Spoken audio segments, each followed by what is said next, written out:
जब उसको जो है वो घर से घसीटा जा रहा था तो सब लोग जो है वो वहाँ पे खड़े हुए थे, तमाशा देख रहे थे, लेकिन कोई भी जो है वो सामने नहीं आया।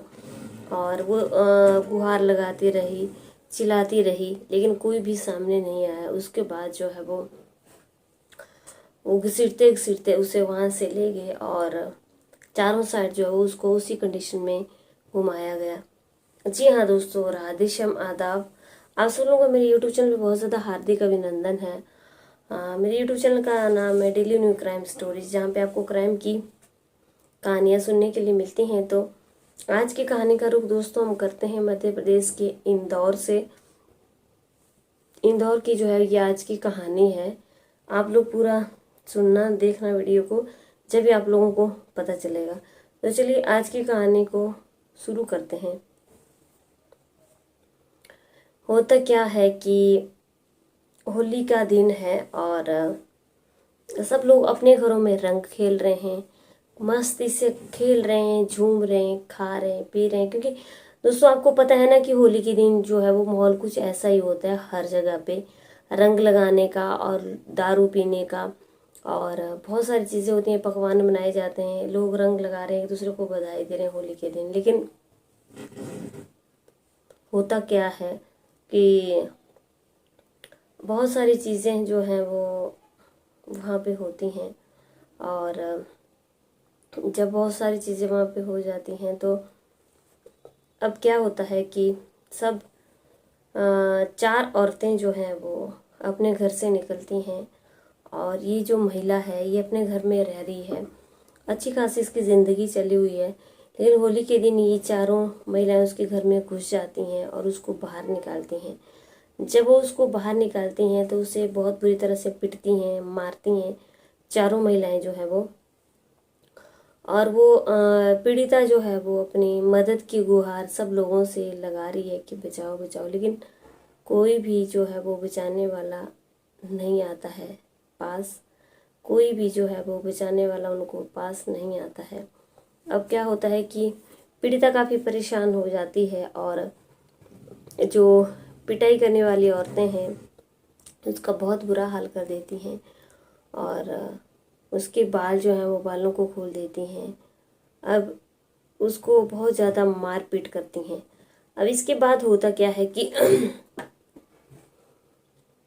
ऐसा सब कुछ करने के बाद जो है वो वहाँ से चली जाती हैं। वो पूरे गांव में उसको जो है वो निर्वस्त्र करके जो है वो घुमाया जाता है महिला को। लेकिन कोई भी आगे जो है वो मदद की गुहार सबसे लगाती है, लेकिन कोई भी आगे नहीं आता है, सब तमाशा देखते रह जाते हैं। अब क्या होता है कि जो महिला जो है वो वहाँ पे छोड़ करके अपने माता पिता के घर चली जाती है। लेकिन वो इतनी परेशान होती है कि वो पुलिस में फिर एफआईआर करवाती है और जब पुलिस आती है तो पूछा जाता है कि ये सब जो है वो क्यों हुआ, और जिनके खिलाफ उसने एफआईआर करवाई थी तो उनको भी बुलाया जाता है। तो उनका कहना ये होता है कि ये जो महिला है ये उनमें से जो चार महिलाएं होती हैं उनकी सास, उनमें से किसी एक महिला की सास को जो है मंदसौर ले करके चली जाती है और उनकी सास को जो है वो उनके खिलाफ भड़काती रहती है, भड़काने का काम करती है और घर में लड़ाइयाँ करवाती है। और सास जो है वो उसके कहने पे चलती है। तो इस वजह से उन्होंने जो है इस महिला के साथ ऐसा किया और उनको मौका मिल गया और उन्होंने उस महिला को खूब मारा पीटा घसीटा। अब जो है वो हालात ऐसे बन गए कि महिला काफ़ी डरी हुई है, सहमी हुई है, लेकिन वो बाहर नहीं निकल रही है क्योंकि उसको अपनी जान का खतरा हो गया है।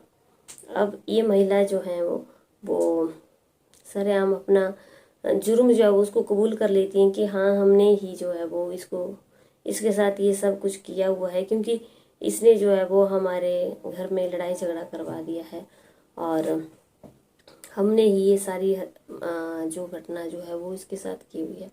अब होता क्या है कि महिला अब पुलिस जो है वो पूरी छानबीन कर लेती है और उन महिलाओं के खिलाफ जो है वो एफआईआर दर्ज करवा लेती है। क्योंकि दोस्तों एक वो होता है ना कि अगर कोई आपके साथ कुछ गलत कर रहा है तो आपको उसको मारने का, पीटने का आपको कोई भी अधिकार नहीं होता है।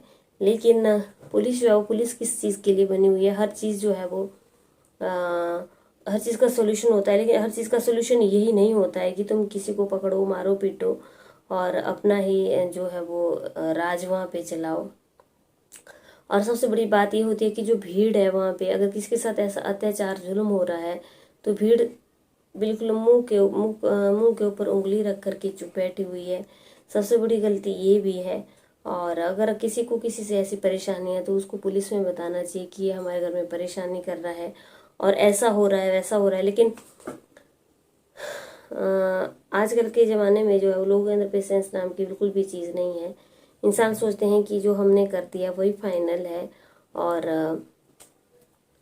जो हम करेंगे वही सब वही फाइनल होगा। तो ये जो कुछ भी हुआ बहुत ही गलत हुआ उस महिला के साथ, जो वो हमारी संवेदनशीलता जुड़ी हुई है। मेरा आप लोगों को ये चीज़ बताने का सिर्फ और सिर्फ एक ही मकसद था कि अगर आपके आसपास भी दोस्तों ऐसी कहानियां हैं, अगर आपकी, चलिए हम इस चीज़ को मान लेते हैं कि महिला जो है उनके घर में लड़ाई करती थी, झगड़ा करवाती थी या जो कुछ भी था उसकी सास को भड़काती थी, लेकिन दोस्तों कानून भी जो है ना वो कोई चीज़ है। कानून को किसी को भी अपने हाथ में नहीं लेना चाहिए। कानून से बड़ा कोई भी नहीं होता है। कानून को किसी भी इंसान को अपने हाथ में नहीं लेना चाहिए। कानून के ऊपर विश्वास रखना चाहिए।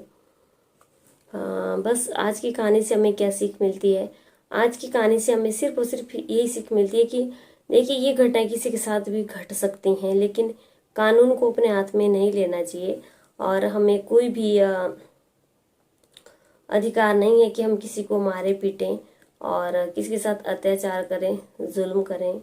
ये बहुत ही घिनौना कृत्य है जो भी इन महिलाओं ने उसके साथ किया।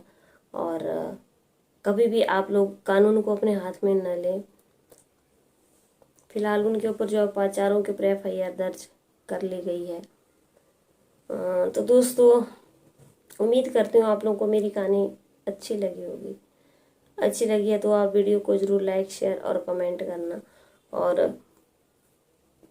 दोस्तों मेरे चैनल को सब्सक्राइब नहीं किया है तो ज़रूर आप सब्सक्राइब कीजिए और वीडियो सुनने का आनंद लीजिए। बता दूं कि आप लोगों को जो है वो मेरे चैनल पे रोज़ की एक नई कहानी सुनने के लिए मिलती हैं, जो कि हाल फिलहाल में ही जो है घटित हुई होती हैं। तो मेरे चैनल पे रोज़ ही कहानी सुनाई जाती है। बता दूं कि मेरे चैनल का नाम डेली न्यू क्राइम स्टोरीज़। तो उम्मीद करती हूँ आपको कहानी अच्छी लगी है। ज़रूर आप अपने कमेंट में जो है वो अपनी राय बताना। चैनल पर पहली बार हो तो जुड़ना ज़रूर। चलिए कल की वीडियो में आप लोगों से फिर से मिलते हैं, तब तक बने रहिए चैनल पे। जय हिंद, जय भारत।